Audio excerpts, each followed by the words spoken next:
Hmm. All right. It is Warrior Junior WJ here for another fun-filled educational episode of life, liberty, while we still have it in this country, and the pursuit of getting off, happiness. Get it? Getting off happiness. Um, this is the lemon ginger. I've been laying off the chai spice a little bit. Maybe too much caffeine in there, but good to switch it up every once in a while. Switch up, switch things up sometimes. Give me a second.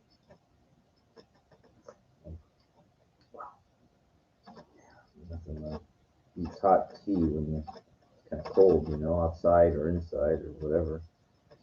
Um, I used to be a big beer drinker. That was my thing. And like a couple of weeks will be like 3 years since I haven't drank any alcohol, anything. It's good. It's you give up things that aren't good for you, it allows good things to come in. And I know, the hard thing is that we want it now, immediate gratification. And we're in the internet age, like Amazon, quick delivery, within 2 days, want things now. What's that, G.J. Wentworth? I want my money. I want my money now. Is structured settlement. They want their money now. It's like an old lady. Of course, you want the money now. Don't blame her. She ain't gonna be around too much longer. Hey, we never know how long we get.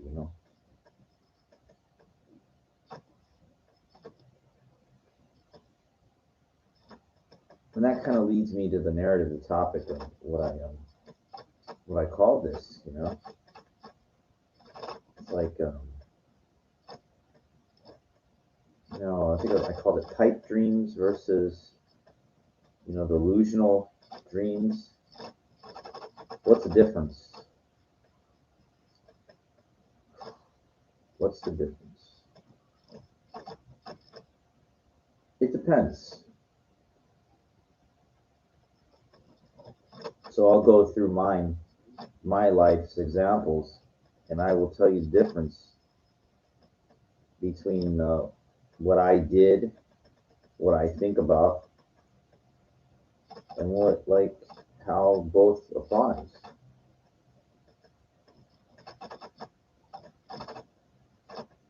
As I mentioned before, when I was younger, I don't really need to rehash too much stuff, but I wanted to be a professional baseball player, Major League Baseball player, specifically, because professional baseball includes the minor leagues.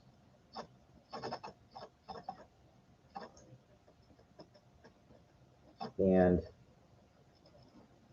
there are very rare exceptions to this rule, but the general rule is, as a talent, you need to be drafted out of high school and at the latest college. The higher of a round you go, the more of a prospect you are. You're invited to a instructional league, rookie ball, something. They take a look. You, along with a couple hundred of the top prospects in the nation,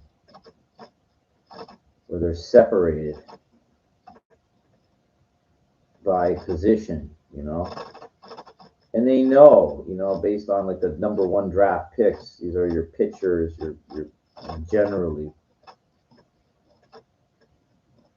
could be some incredible power hitters or something.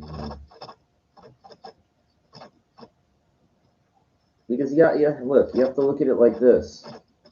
I don't know about football, I don't know about basketball, and I don't know about soccer, but I do know about baseball. And the reason why the pitchers go the first round is because it's just brute ability. How hard can you throw? And if not, how sharp is your location? How many different types of pitches can you throw? You know, and what is your, can you strike people out? Can you, you know, change speeds? I mean, how many different pitches can you throw? Can you paint the corners? Or can you just blow people away with a blazing fastball, you know, and get it over the plate consistently? I don't care. You know, in the remember the movie The Rookie? There's truth to that. I don't give a fuck if the guy's 40 years old. If he can throw 95 miles an hour with location, I can use him.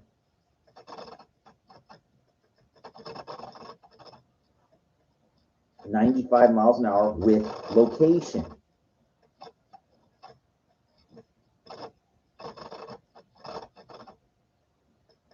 And there's, believe it or not, there's more people that can do it now than used to be able to. But they're in high school and they might be in college, you know, university, maybe very rarely community college. If they're that good, they'd be playing in a Division I school or be drafted out of high school. I mean, a middle infielder or anybody, you know, like it's not a big deal. I had a cannon from third base, you know, I could. It's not that big of a deal, you know. I couldn't hit though because I wore glasses. Also coupled with being afraid of the ball, like, you know, they're coming at you. We had this guy's fucking pitcher, Danny Choi guy. He could throw in the low to midnight. You could hear the ball coming at you. I mean, it's like a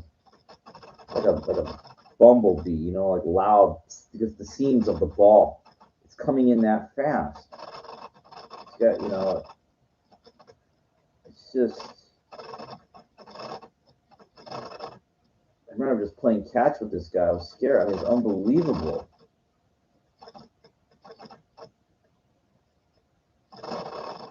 I'm surprised. I don't know what the deal was. I think he got drafted by the A's, and then he got $1 million to go play in Korea or something.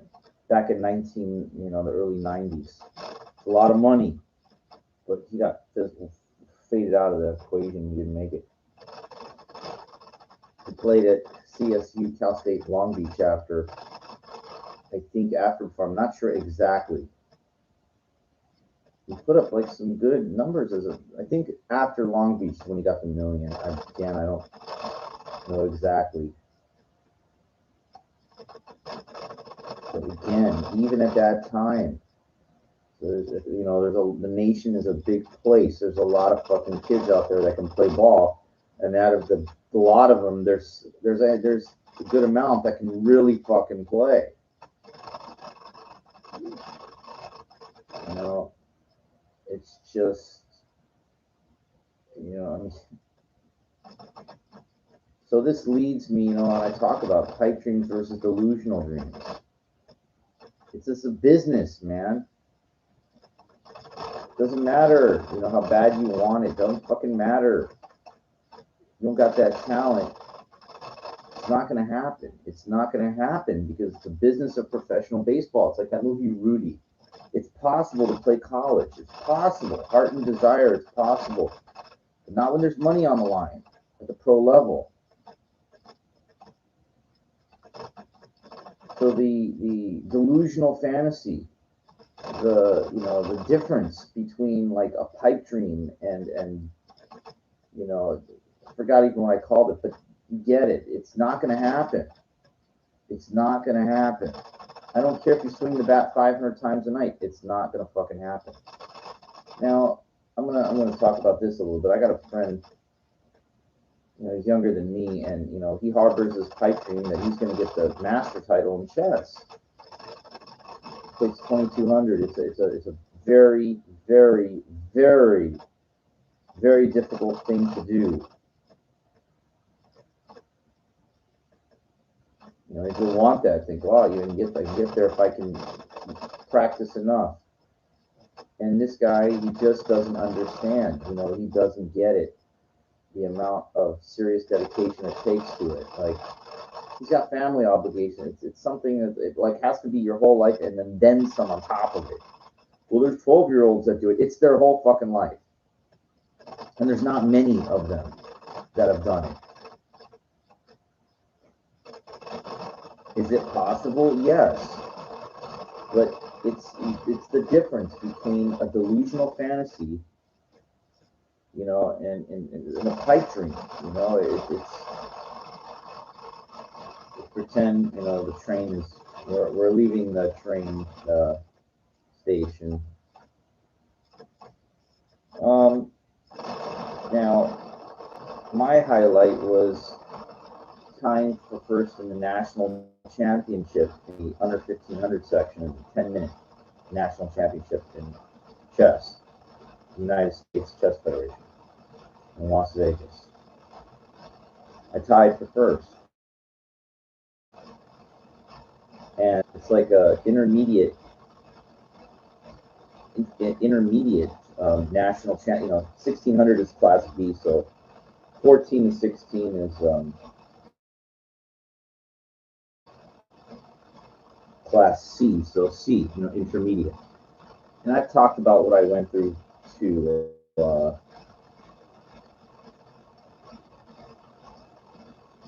what I went through in that tournament, especially that last round. And this guy, my friend I talked to, he says kindergarten.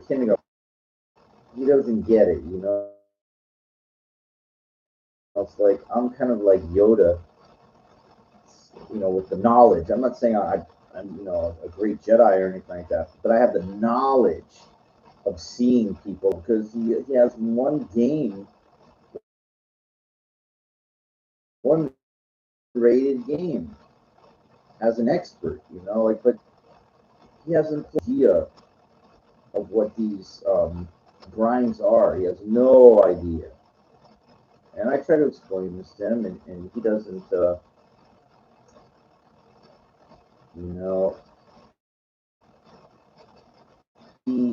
he doesn't sync with him. It doesn't.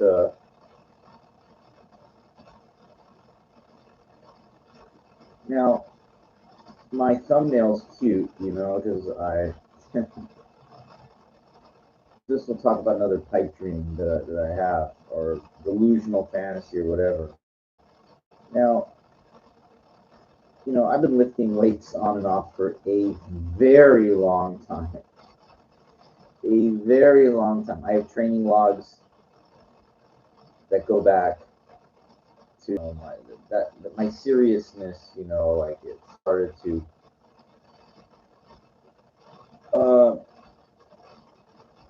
That's when you're kind of serious, about something. Like if you're serious about losing weight, then what you should be doing is writing down everything that you're putting in your mouth every day. Everything. How much water are you drinking every day? What's your breakfast like? I want everything. That's somebody that's real serious.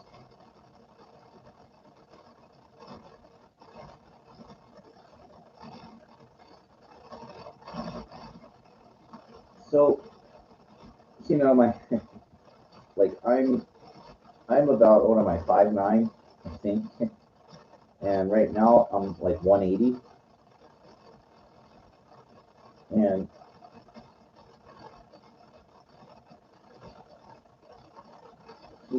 I've been I was really cut at 160 actually, and that was back in August. That's a pretty significant gain, 20 pounds. It's pretty much solid muscle over the past September, October, November, December, and now we're at the end of January. Pretty good, So 200 by the end of June. It's a good amount of weight, significant to put on by then, but Um, it's not a pipe dream. You know, it's not like a delusional. You know, no, I've always had an affinity for wrestling. You know, WWF, WWE. Not as of late. I don't like, but you know, around 2005, 2006, and a delusional fantasy would be I'm going to be WWE champion. I'm 48 years old. I can do some moves. I know how to punch, kick, and sell. I can do flips where I land on my back. I can take the bumps and abrasions of slamming my back into an iron give. I have something in my gym. It's like a can't. I don't know what it. I don't know how to explain it. It's like a. I guarantee you, the mat with the wood underneath is nowhere near as hard. Flipping myself on hard astroturf or that metal great thing that I slam myself on. Now my back used to be a lot thicker than it is now because I weighed more. Um, but 180 is not bad. It's a start. But I need to be 200. And for me to get to 200, you have to be your workouts. The number of the workouts have to be spot on. That's the easy part. But the nutrition and the supplementation have to be fucking perfect. That means eating constantly within every couple hours. It means taking your shit.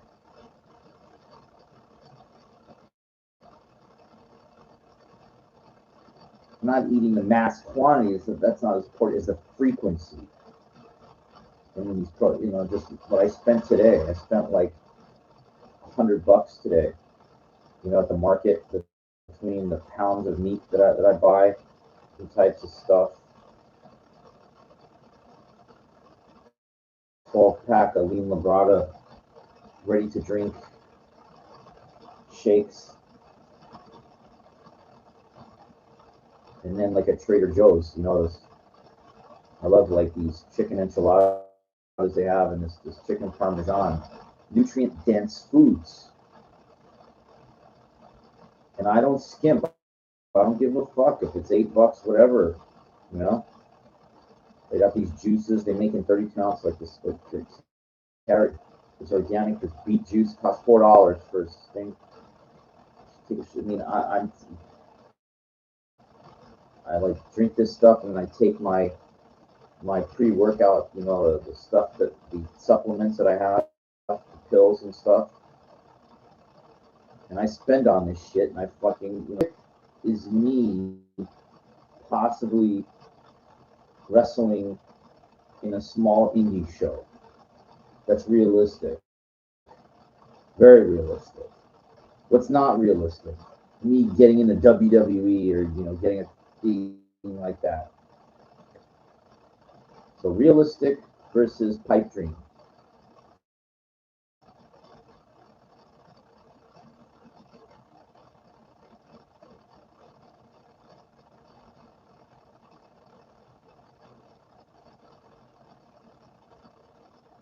Okay, what else?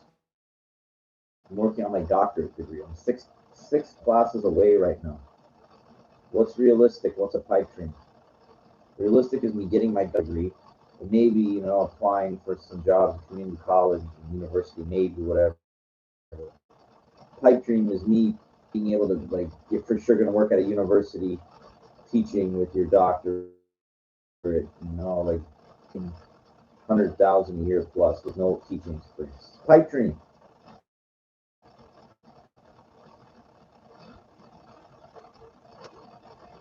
So you see, everything I mentioned is not about giving up on your dreams, but it's being a little realistic here.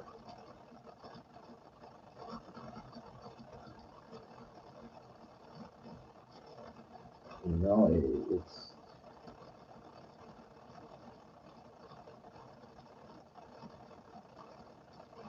you know, I have another friend of mine. When I told him, like, my dream was here, but he goes, "You're too small," and that was it. That was the end of the discussion. And the way that this guy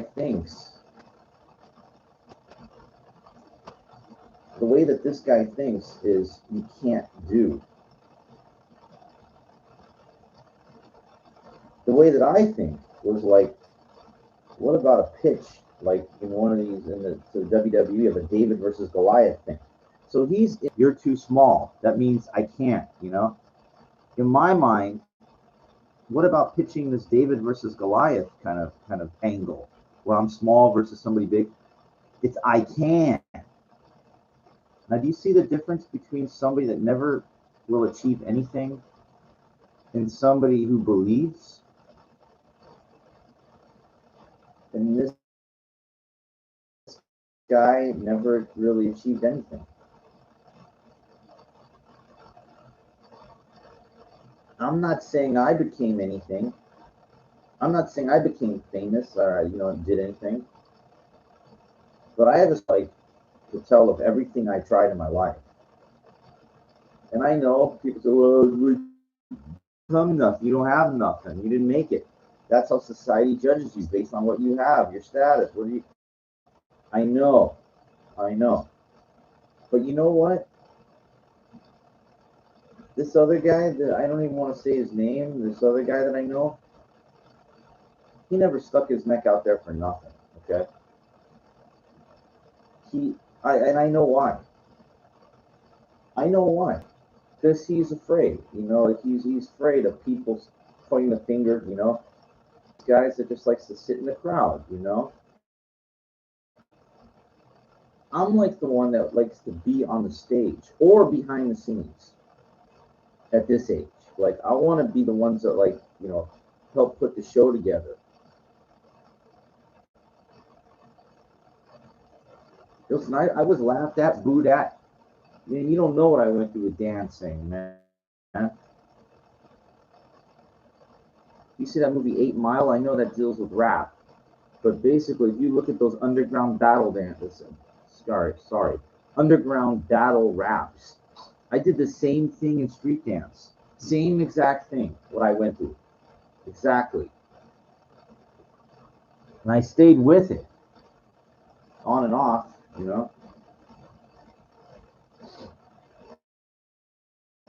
What did it lead you? I know, second it. I don't need anybody to do it for me. But let me illustrate a point that I heard this on, it wasn't Earl Nightingale, but he said the difference between a failure and a success, the person that succeeded was the one, like, they weren't, like, they didn't listen to society telling them why they couldn't do something, you know?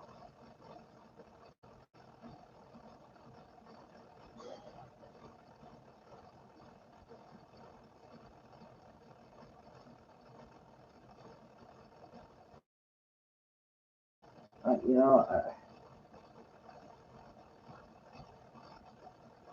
and I like, you stick your neck out there and you're like, you think that, you get laughed at, booed at, whatever,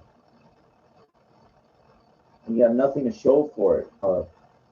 I remember, like, when I forget what it was, I signed some contract for So You Think You Can Dance, and it says, hey, on the contract, you read it, it's like, you're open to public ridicule, like an idiot real easily if you don't know what you're doing.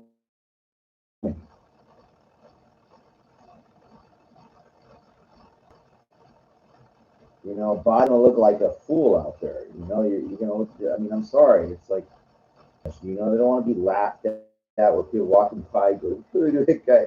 Yeah, he doesn't even know what he's doing. Like, I won't.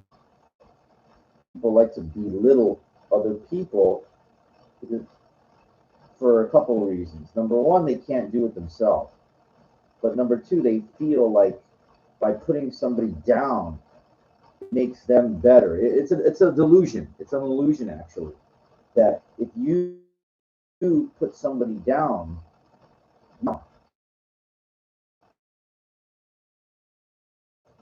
because it makes you feel better.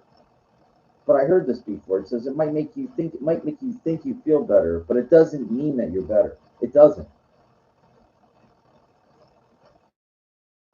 But there's people out there. That's what it is. Like you are subjecting yourself to people's criticisms. Aristotle said, "Don't do anything. Don't be anything." Don't.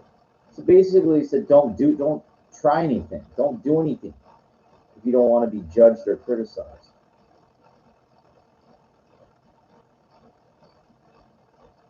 It's very hard. It sounds so easy. Out of everybody I know, everybody that I've ever met, there's not many people that are willing to take that, like, because it's like, you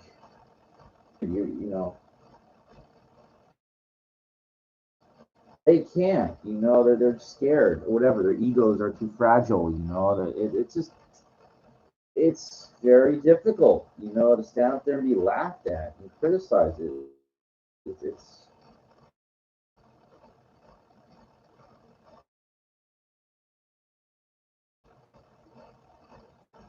I remember I was in the hallway at House of Blues the night before WrestleMania 21. Never forget it. My friend and I, Pete, Hollywood Boulevard, we went, and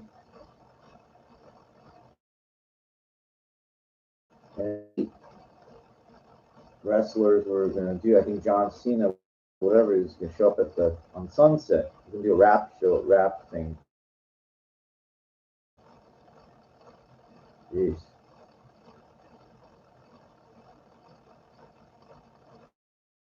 That shares a lot of energy. I'm one of those guys, or I used to be. I knew how to weasel my way into things. And I got to that House of Blues really early. I went through like the press entrance. I just hung out like in the foundation room all night with these guys. And I remember when John Cena comes in and walks through the hallway, and there I am by myself. And I was wearing like this shirt, you know, my arms were jacked, like my I was about I'm trying to think.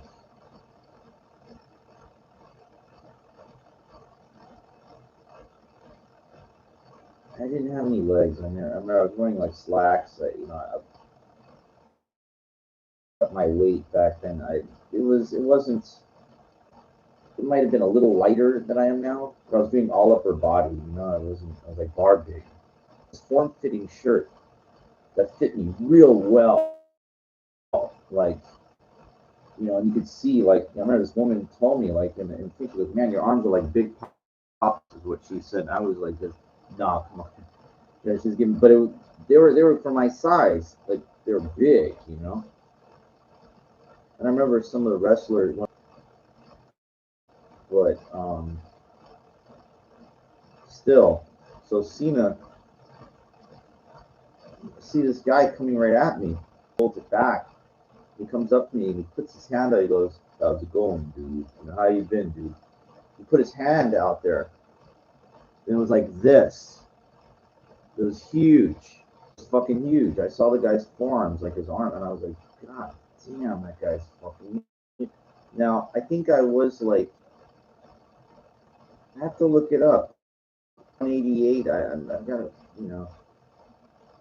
maybe I was, 177. I think I was very solid. I was like a diamond. I was really fucking solid.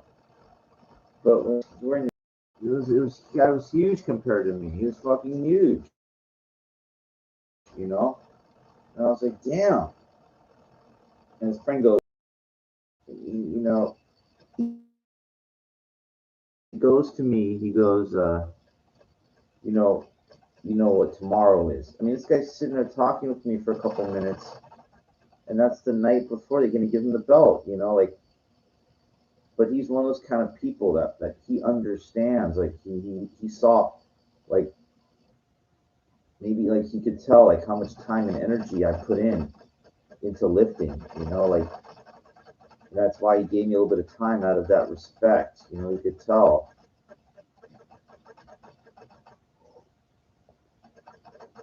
So I'll never forget that. You know, that was just one time. I saw him a couple times, but you know,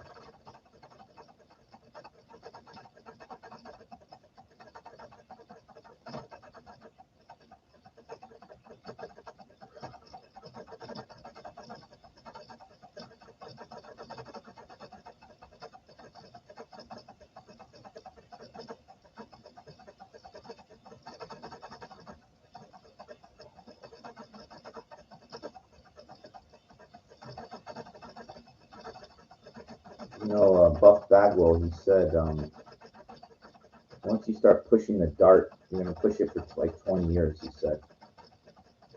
That's why I never did it. I had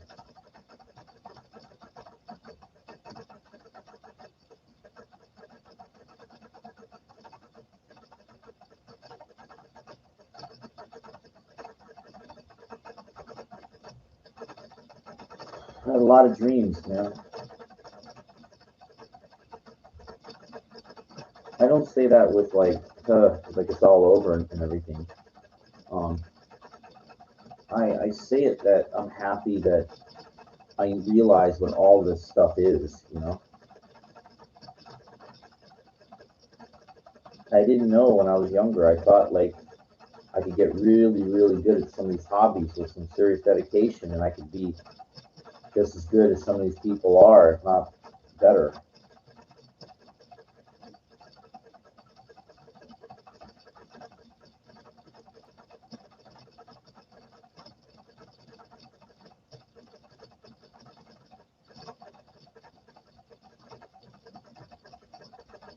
So, oh, so okay, let me tell you about what happened at the gym tonight.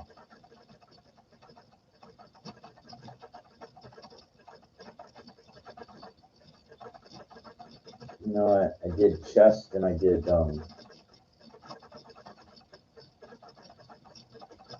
usually I don't know, it doesn't matter. I'm gonna do like a little bit of buys, but not curls, just like some of these half pull-ups, not chin over bar or chin to bar, just like kind of 3/4. Just that way you kind of hit, you hit your buys that way. I get, do a little reverse Zotman to warm up before that. I did chest first, and then I was like, you know what? Let me do those deadlifts. Fuck it. So I felt like little pumps after the chest workout. And I was like, you know, let me do those heavy lifts. See how far I can go. And I found that lighter bar with a thin handle on there, and I started at like, again, the bar is 30 pounds instead of 45. So just minus, I guess, 15 pounds. So we were on like the 45s first, so that's 135 minus 15, so whatever, it's 120. Then I put another 50 pounds each, actually another 70 pounds each side, so it's close to 200.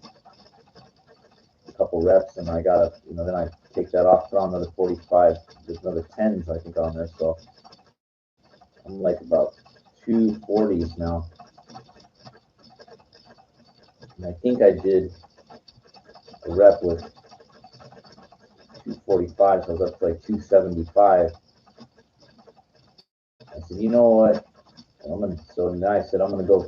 I barely got it up. Not barely, but it was kind of tough. I said, what I'm going to try to do is hit one rep. I had the 345s on there and a 10. And there's the Olympic ones, the thick, so that bar was just about full there. Maybe you could hold one more plate on each side of something. So I knew I was going over 300. I was trying to hit it. And I said, all right, let's do it. And I got it up about half, a little bit more than halfway. I couldn't straighten up. I was coming up, and then immediately I just couldn't finish the movement. It was just a little too heavy for me. I put it down.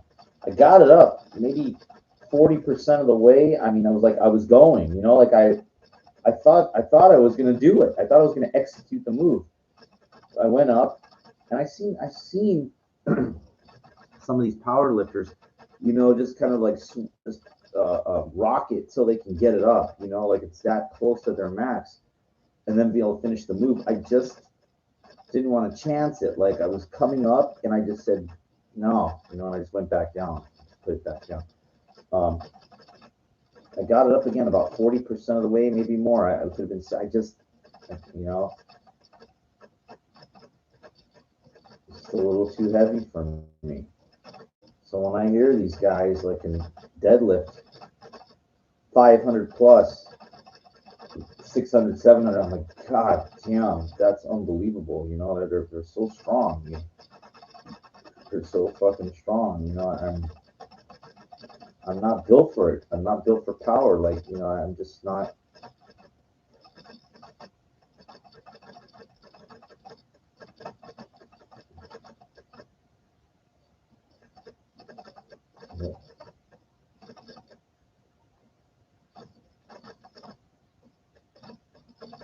So what happened? I remember I put it down. And I was like, got kind of mad for a second. I was like,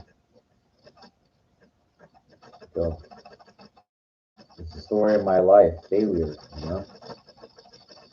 What went through my mind was like those chicks last night at that Saturday night. I was so confident I was going to go there and meet somebody and get some action. I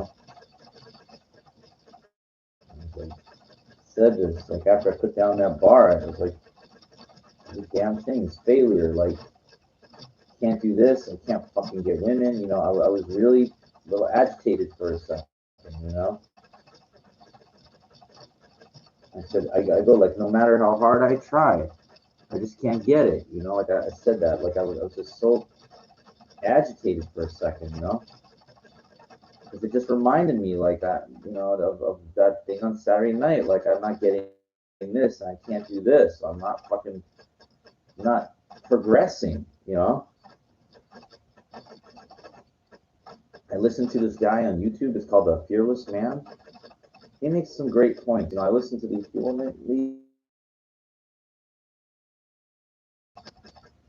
but what they're not getting is women, they're very conditioned to their needs being met, especially if they have a pet. They got a lot on their plate already. And I've said this a million times, I'll just say it again.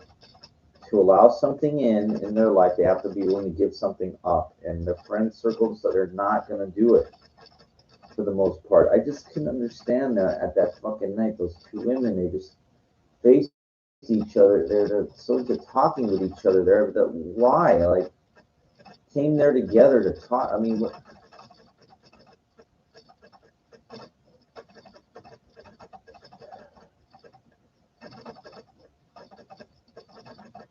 it just feels like a waste, going all the way to Fullerton. And me thinking like I'm gonna meet somebody new, like I'm going so far away, trying, but not really trying, and I thought that's the magic. Don't try so hard, don't be needy, but try, you see somebody, just be natural about it and everything. The woman running it, the older Latinos, people just here to dance kind of things. I don't want to open up about me, like how long I've been, how long I danced, and it's not a real, people, it's not dancing, there's this one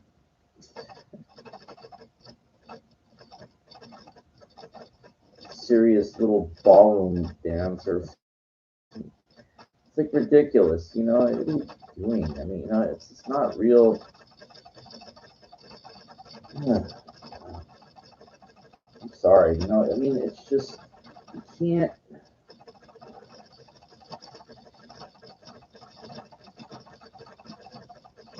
I didn't get mad when I left at all. I just, you know, there's a lady there that's nice and everything, but she won't, you know, she won't help me do anything. You know, I even told her, you're not going to be seeing me for a while, you know. And I didn't even explain, you know, because I'd rather just focus on, you know, it's like a waste of fucking time. You know, go all the way to these fucking places, and it's like just, it's like the same thing almost, you know, like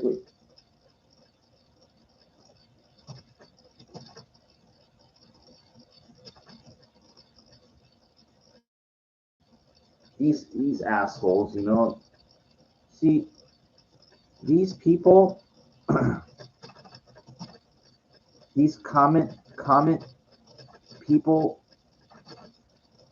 they are leeches, is what they are. You know, they come to my broadcast, and instead of like just trying to learn something, they want me to go to them, and it doesn't work that way. It doesn't work that way. The way it works is that you come and you listen to me, and if not, then go elsewhere. This is not your telling me anything.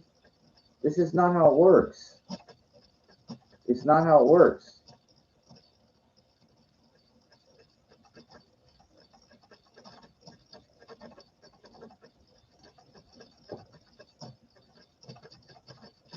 It's not how it works.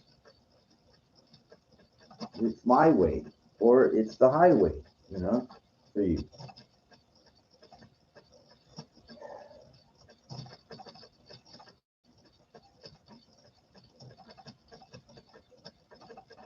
You know, I went to my gym today,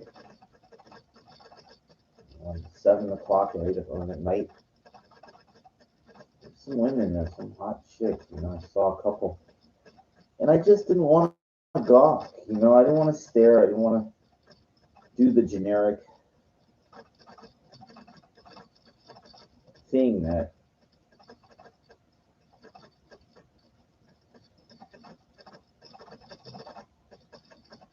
you know, there's like a ton of gays in my gym, you know. And I say to myself, like,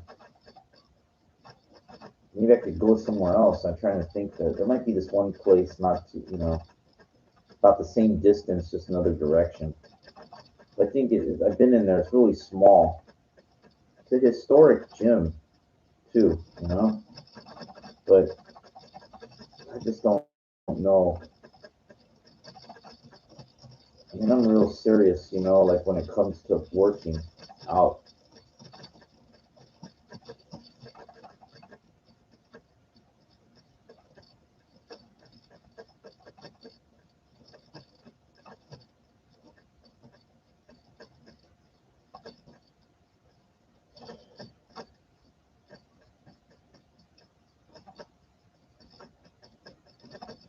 You know, I just can't get these people sometimes.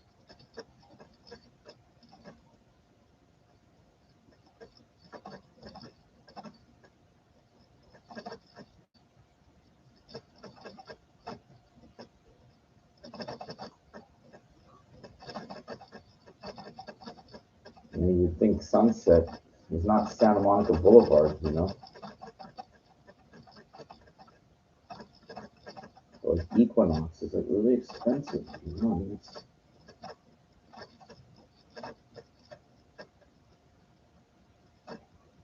None of those people could hold a candle to what I know. They don't know nothing. Nothing. Nothing. I'm sorry, you can't. How can you know more than somebody with 30 years experience that like just studies and all this? You can't. You're not. Like you don't know. You don't. You don't. There's no way. There's no way. There's no way. It's just not. I'm sorry. I've been around too long.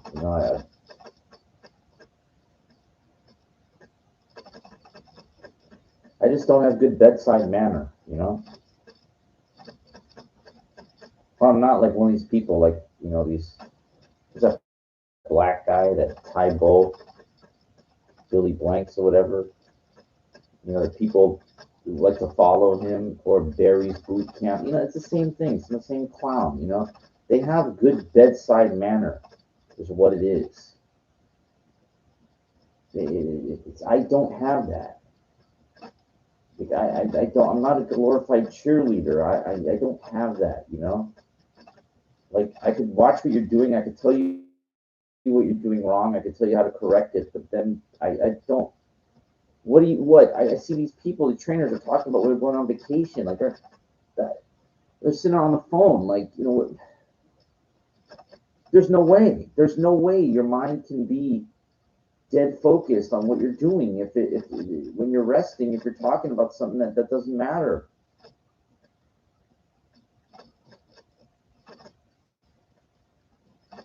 That's only just it's to catch your breath for a minute. That's all it is. Your mind should be so focused. You shouldn't even be looking around. Matter. The only thing that matters is the exercise you're doing, and then making sure. Okay, well now do I increase the weights? I take it off and try to do more reps. The last. That's where my mind is. Or the next exercise after that's what I'm thinking. I'm sorry, but like these people in my gym, they're looking around, they're on their phone, they're watching television, they're talking games to their friends. I mean, I don't know, like that's what they're there for. They're not there to really work like I am. They're not, and that's what it's like. I sit there and I say, fuck, like I'm. It's like they're there, but they're not there. Like I'm there and I am like focused there. And I just wish it wasn't that type of atmosphere of those type of people. And let me make very specifically, let me really specify this very, very, very carefully now. Because it's not that I wish, oh, those kind of people. I don't care that there's gays there. I don't care. What I care about will be a serious atmosphere of people lifting seriously. That's what I care about. I care about that they're joking around. They're like kind of almost wrestling with each other. I go, it's not a playground. I didn't want to get involved. I said, it's not a playground. And this other guy doesn't have, he's talking with the other guy, doesn't have his mask on. So I sat there, I looked, I stared at him for a couple seconds. I stopped and I stared at him and he didn't look at me. And I just went downstairs and I told the management that there's a guy up there. He's just casually just chatting away. He's not wearing his mask. I left my weights where it was. And when I came back, his mask was on.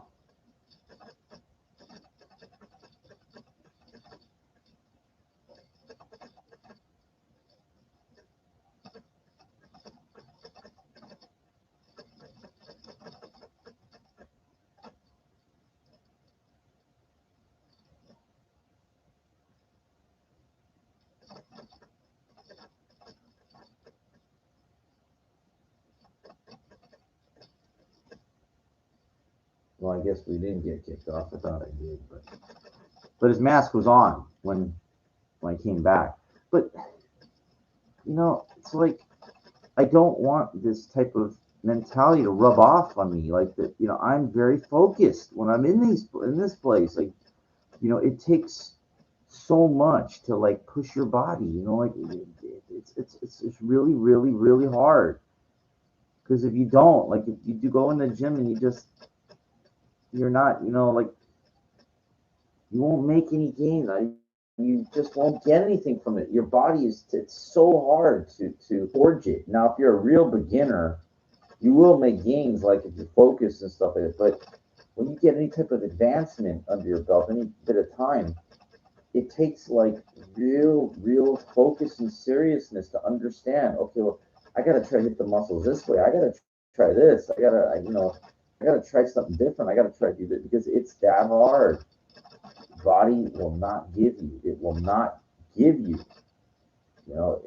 It's just really, you know, you got to get really creative when you get, the decent level. Like I know I'm not an IFBB pro or anything like that, but I've been around a long time in this. I have thousands upon thousands of hours. I have a lot of time put in.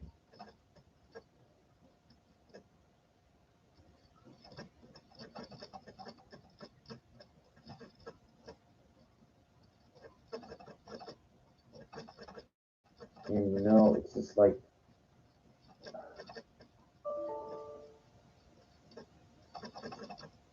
you know,